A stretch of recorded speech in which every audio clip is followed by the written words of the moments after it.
Alhamdulillahilladzi faddalana ala katsirin min ibadihil mu'minin. Kita masih dimampukan oleh guru kita untuk sama-sama berkumpul dalam satu wadah manakib online internasional di pagi hari ini. Tiada lain dan bukan kita belajar untuk mendekatkan diri kita kepada Allah dengan mematuhi menjalankan semua perintah-perintah Allah dan menjauhi larangan-larangannya, juga mengikuti orang yang sudah usul kepada Allah, yaitu Syekh Muhammad Abdul Ghawsi Masrur sebagai PPKN 3. Mari bersama-sama kita belajar untuk memahami arti daripada kehidupan kita di dunia ini untuk menuju akhirat nanti bersama dengan orang-orang yang dikasihi, yang dimuliakan oleh Allah. Allah Subhanahu wa Ta'ala memberikan kepada kita piranti-piranti atau alat-alat agar kita bisa berkomunikasi bersama dengan sesama manusia, juga bersama dengan Allah. Alat-alat yang ada dalam diri kita berupa panca indera kita, baik secara lahiriah maupun secara batiniah, agar dapat difungsikan sebagaimana fungsi-fungsi atau tujuan Allah ciptakan daripada seluruh anggota tubuh kita, baik yang lahir maupun yang batin. Tujuannya apa?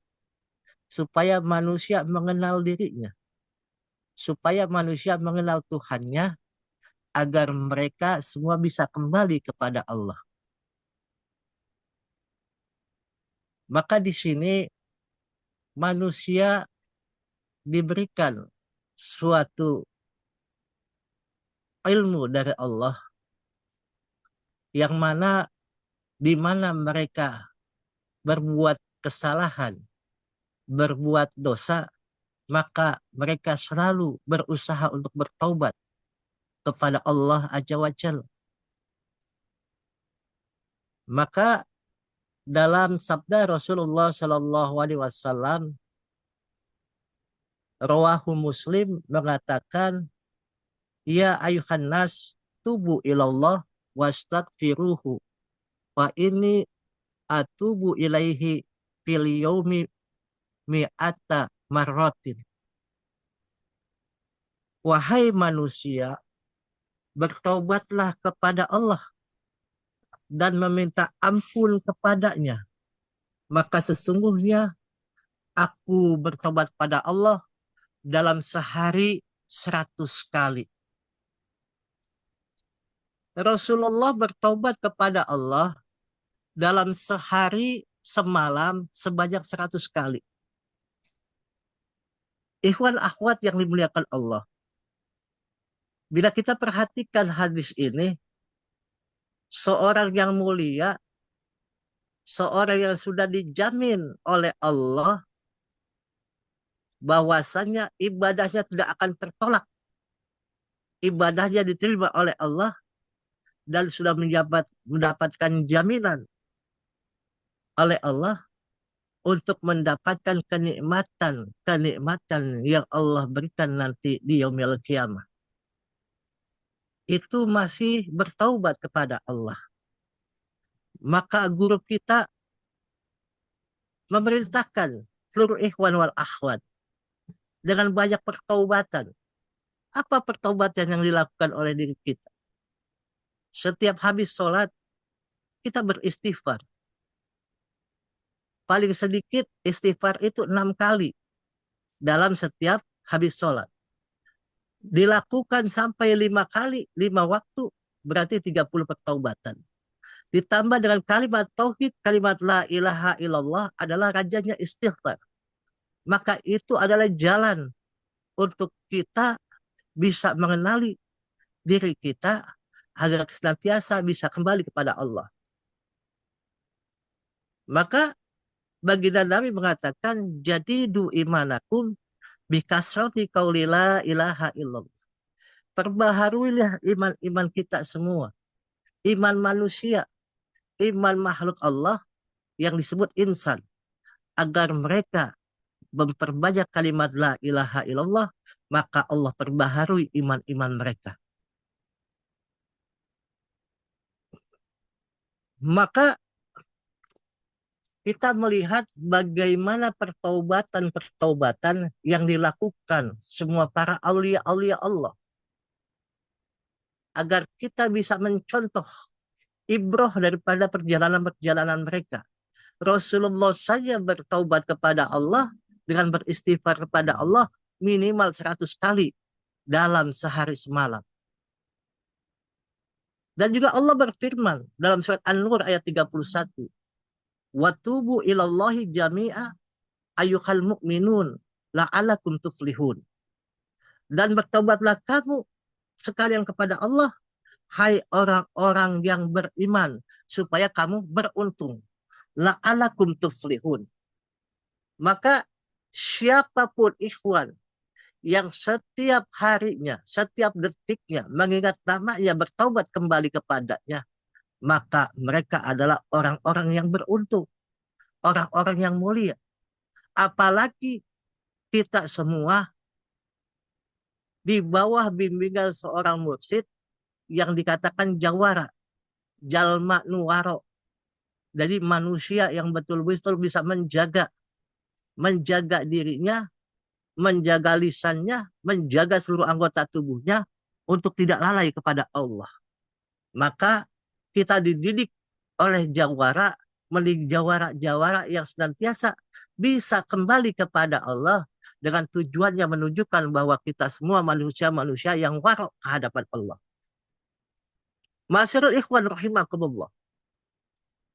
Cerita pertaubatan-pertaubatan ini diceritakan bagaimana kisah seorang aulia Allah, yaitu Syekh Malik bin Dinar. Kisah ini diriwayatkan oleh Ibnu Qudamah Al-Maqdisi dalam kitabnya At-Tawabin. Yang kitab ini rujukannya dari cerita Syekh Malik bin Dinar sendiri. Syekh Malik bin Dinar ditanya mengenai sebab taubatnya. Maka ia menuturkan, dahulu aku seorang polisi dan aku kecanduan minum khamr. Aku kemudian membeli seorang budak perempuan yang sangat bernilai. Budak perempuan ini mendapatkan kedudukan terbaik pada diriku. Lalu ia melahirkan seorang putri untukku. Dahulu budak itu adalah hak mutlak daripada tuannya. Maka walaupun di apapun, diberlakukan apapun, ia adalah milik daripada si tuannya. Maka budak perempuan itu mendapatkan kedudukan sempurna dan melahirkan putri darinya. Maka Syekh Malik bin Dinar sangat mencintai putrinya itu. Manakala dia sudah berjalan, aku makin mencintai putriku. Ia gandrung kepadaku dan aku pun gandrung kepadanya. Cintanya luar biasa. Hanya kepada makhluk yang anak itu lahir daripada budaknya. Tapi dia mencintai putrinya, putrinya mencintai dirinya. Bila aku meletakkan minuman memabukkan di tanganku, putriku mendatangiku, serta menarik minuman itu dan menumpahkannya. Tak kala telah sempurna berumur 2 tahun, putriku meninggal dunia. Setelah usia 2 tahun, putrinya Syekh Malik bin Dinar meninggal dunia. Yang mengingatkannya tidak boleh untuk minum khamr. Maka kesedihan itu membuat dia lupa, menyakitkan hatinya. Pada sewaktu-waktu di malam nisfu Sya'ban. Dan waktu itu pas nisfu Sya'ban itu di malam Jum'ah. Beliau Syekh Malik bin Dinar tertidur karena mabuk minuman keras dan aku belum mengerjakan sholat isya pada malam itu. Walaupun beliau itu minum tapi masih sholat. Kalau bahasanya itu sholat terus, maksiat jalan. Maka beliau bermimpi seakan-akan kiamat telah terjadi. Sangka kala ditiup, para penghuni kubur dibangkitkan, serta seluruh makhluk dikumpulkan, dan aku bersama mereka. Aku lalu mendengar suara desis dari belakangku. Aku pun menoleh, dan ternyata ada ular yang sangat besar, berwarna hitam ungu sedang membuka mulutnya, bergerak dengan cepat menujuku. Aku pun lari dari depannya dengan tunggang langgang, takut dan panik. Maka beliau melewati seorang kakek dengan pakaian bersih dan aroma harum. Ucapkan salam kepadanya, dia menjawab salamku. Aku berkata kepada, wahai kakek, selamatkan aku dari ular besar. Semoga Allah memberimu pahala. Kakek itu lalu menangis berkata kepadaku, aku lemah. Sementara ular itu lebih kuat daripada aku tidak mampu mengalahkannya. Teruslah berlalu dan cepatlah. Semoga Allah menyediakan untukmu apa yang dapat menyelamatkanmu dari ular itu. Maka beliau lari terus dan kembali dia mendatangi kakek itu. Wahai kakek, aku telah memintamu untuk menyelamatkan dari ular besar, tetapi tidak kau lakukan. Kakek itu lalu menangis dan berkata, aku lemah, pergilah ke bukit. Sesungguhnya di bukit itu terdapat berbagai simpanan orang Islam. Jika engkau memiliki simpanan di sana, simpanan itu akan menolongmu. Maka Syekh Malik bin Dinar melihat sebuah bukit bundar yang terbuat dari perak. Di bukit itu terdapat lubang-lubang dinding berterawang dan tirai-tirai bergantung. Pada setiap lubang cahaya, lubang dinding terdapat dua daun pintu dari emas merah yang diselingi dengan yakut ditaburi dengan mutiara. Pada setiap daun terdapat tirai dari sutra. Manakala kulihat bukit itu, aku pun lari tunggang langgang ke bukit itu, dan ular besar itu mengejar di belakangku. Ketika aku sudah dekat dengan bukit itu, seorang malaikat berseru, angkatlah tirai, bukalah pintu, dan amatilah. Barangkali orang kesusahan itu memiliki simpanan di antara kalian yang dapat menyelamatkannya dari kejaran musuhnya.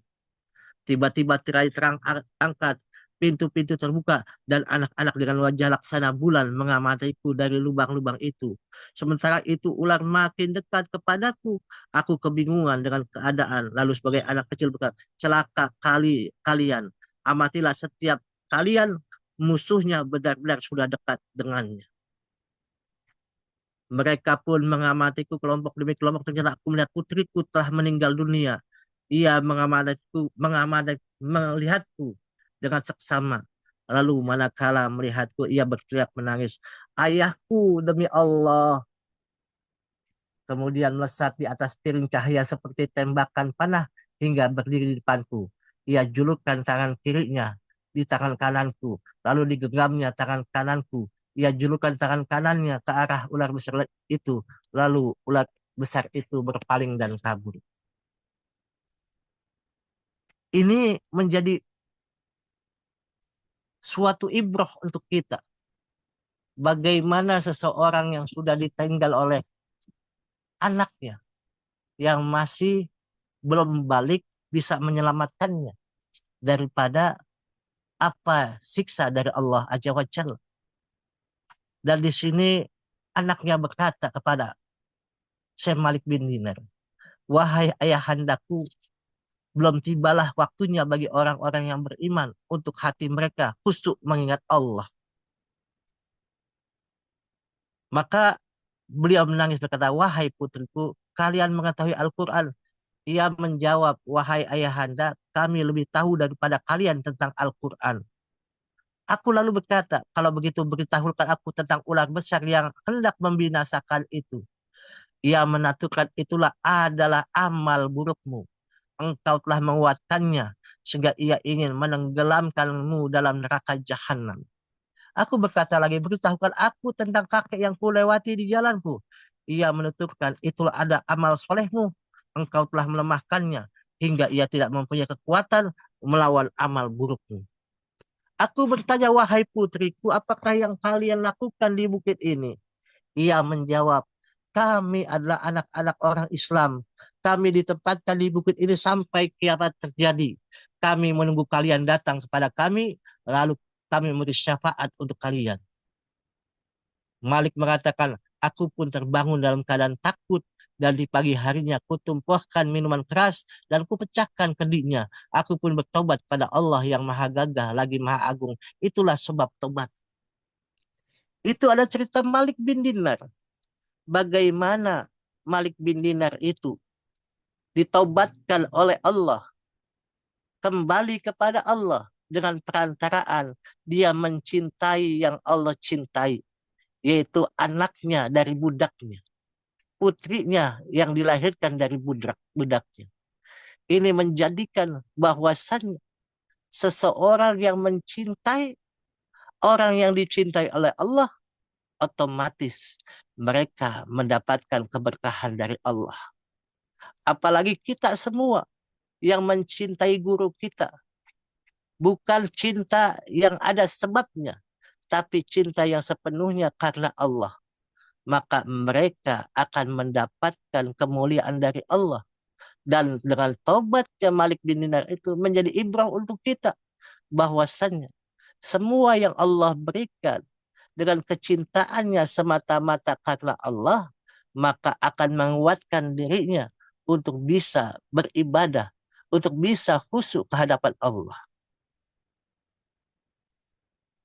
Contoh yang benar, bagaimana kita mendengar bahwasannya Imam As-Sajili berkata bahwasannya dia setiap hari melihat Rasulullah Shallallahu Alaihi Wasallam dalam terjaga.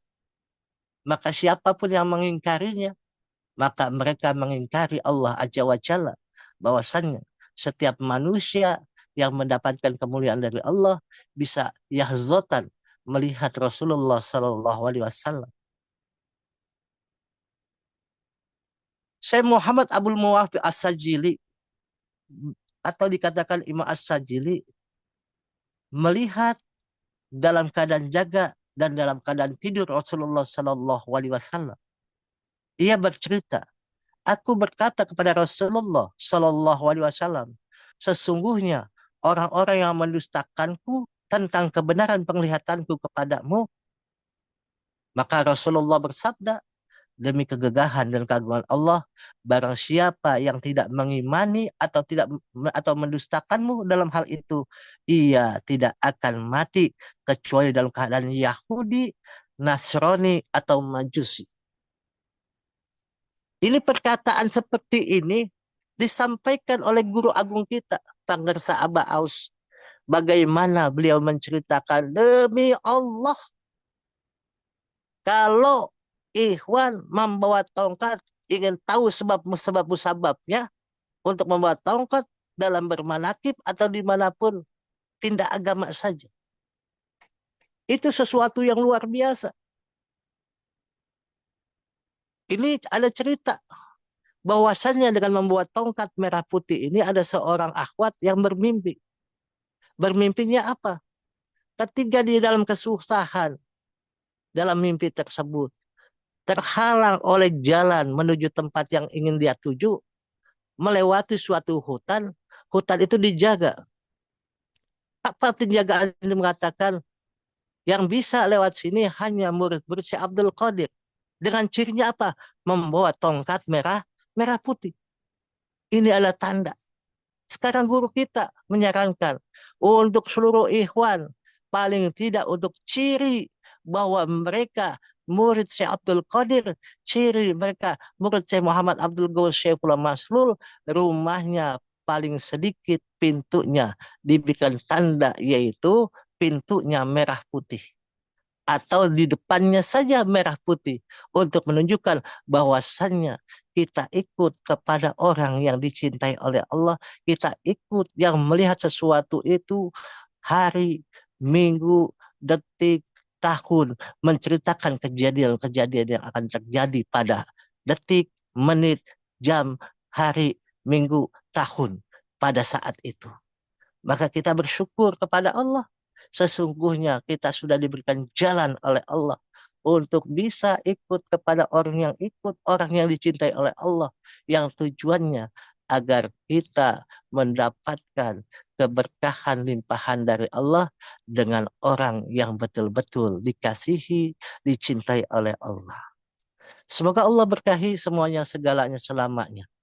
Allah berikan kita kekuatan untuk senantiasa untuk bisa melihat diri kita, bisa mencintai diri kita, bisa mencintai keluarga kita, bisa mencintai guru kita yang lebih terutama, dan mencintai orang-orang di sekitar kita.